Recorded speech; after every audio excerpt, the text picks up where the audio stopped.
The head of the European Union said today that she would like to see a global digital ID system so governments around the world can keep track of their citizens.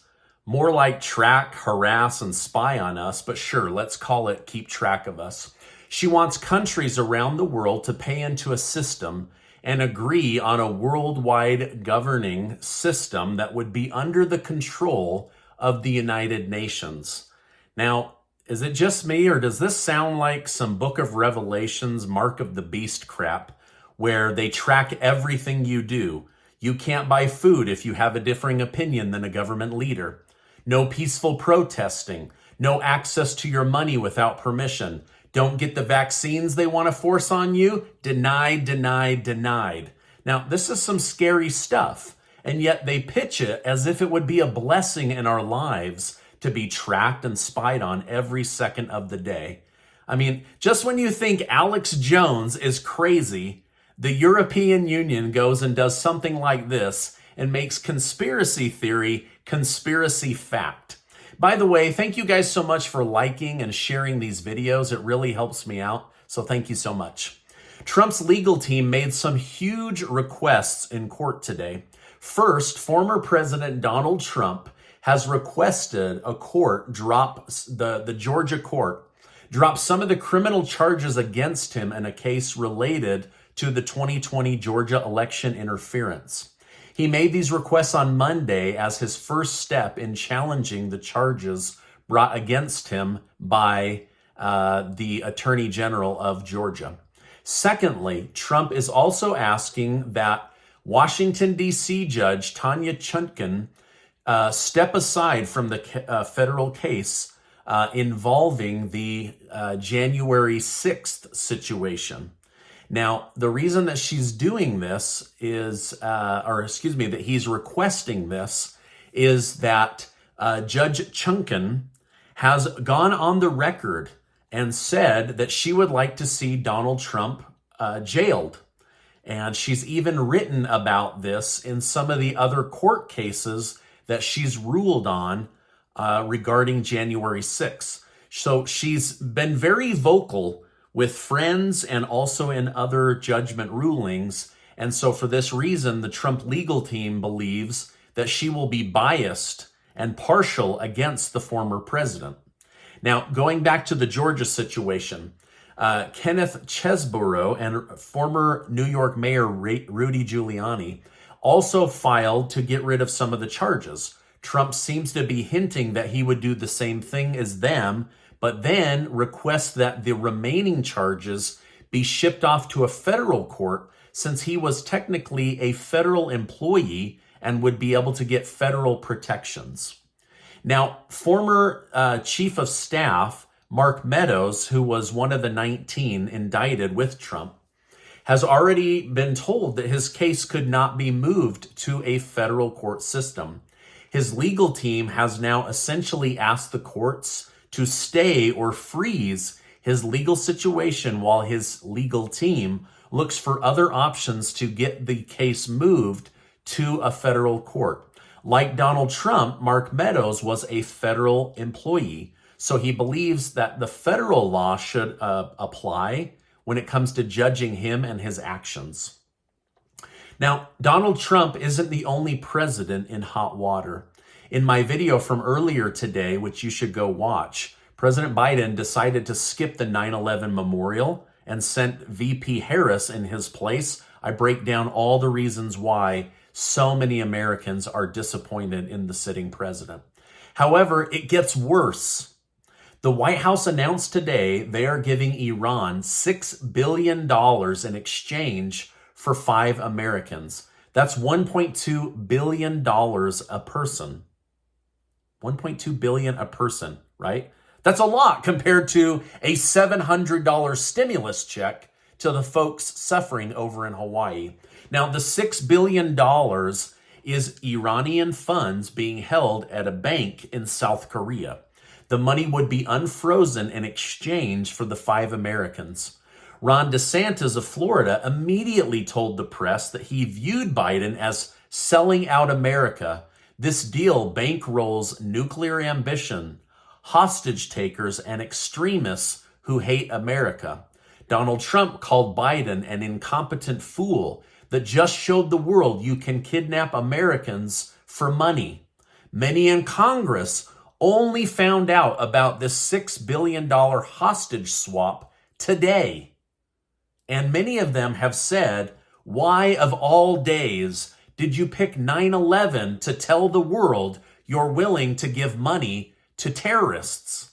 So, apart from not going to the 9/11 memorial, the president has just stepped in a bunch of dog crap when it comes to dealing with the Middle East. Now, earlier today, I released a video highlighting that President Biden decided to break tradition by commemorating 9/11 in Alaska rather than with families at the memorial site or in New York City or Pennsylvania. Unfortunately for us, Biden also appeared to lie in his speech, where he recalled his personal experience of the tragedy. He stated, "Ground Zero, New York. I remember standing there the next day and looking at the buildings. I felt like I was looking through the gates of hell. It looked so devastated because where you could stand." He kind of lost track of what he was saying. While Biden is correct that he visited the site, it was not the next day. It was on September 20th when he went with other senators. So he's having a hard time remembering the details of his own life. And in some cases, he makes up stories like how his house almost burned down when he was talking about the Hawaii fires. Now, speaking of Alaska, the Biden administration is being heavily criticized for canceling 7 oil and gas leases in an area of Alaska known as the Arctic National Wildlife Refuge. The now canceled leases were awarded legally back in 2021, but were reportedly canceled by Interior Secretary Deb Haaland, who said that the Trump administration built the lease sale using legal deficiencies and flaws.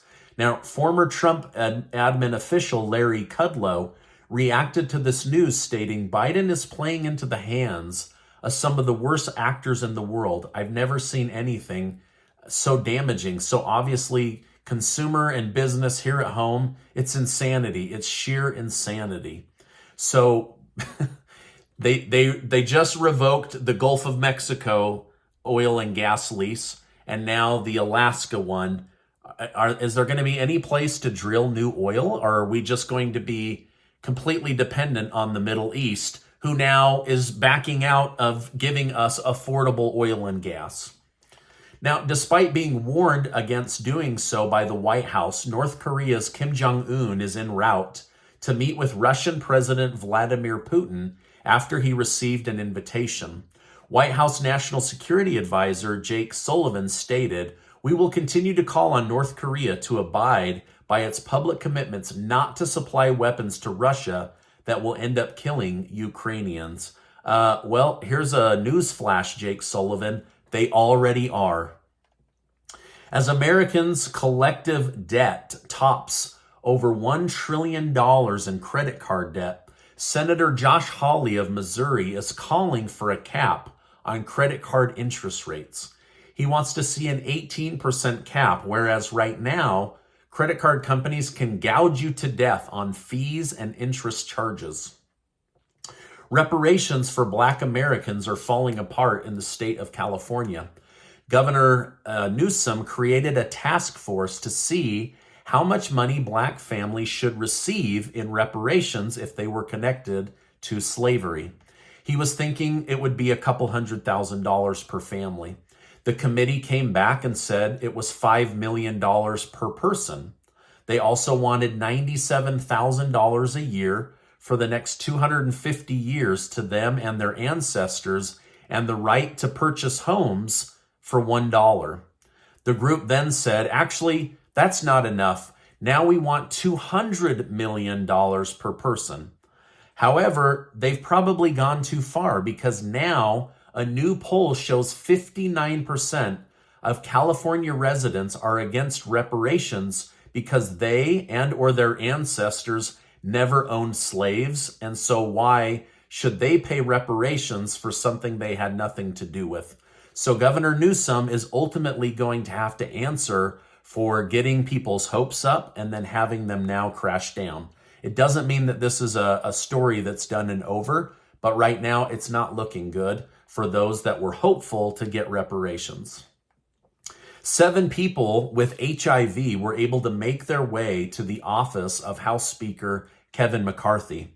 They then forced their way in and occupied the office and refused to leave unless he promised to reinstate a program that would make HIV medication more affordable. Sadly, the police had to arrest and remove these people, and they may end up being labeled insurrectionists.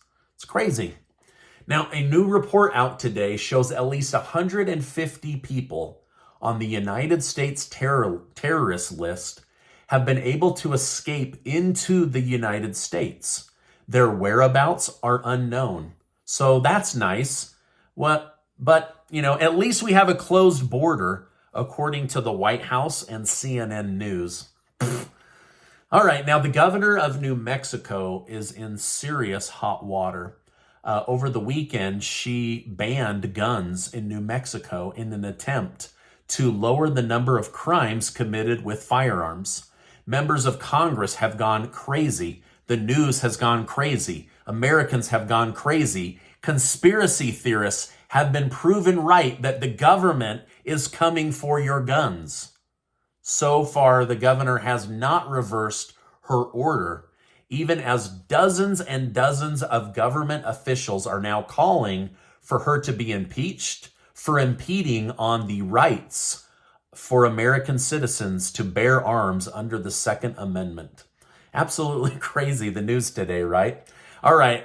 Now, lastly, the president of Venezuela has met with the president of China to seek funding in order to rebuild oil refineries and pump more of that cheap Venezuelan oil to sell to China, not the United States.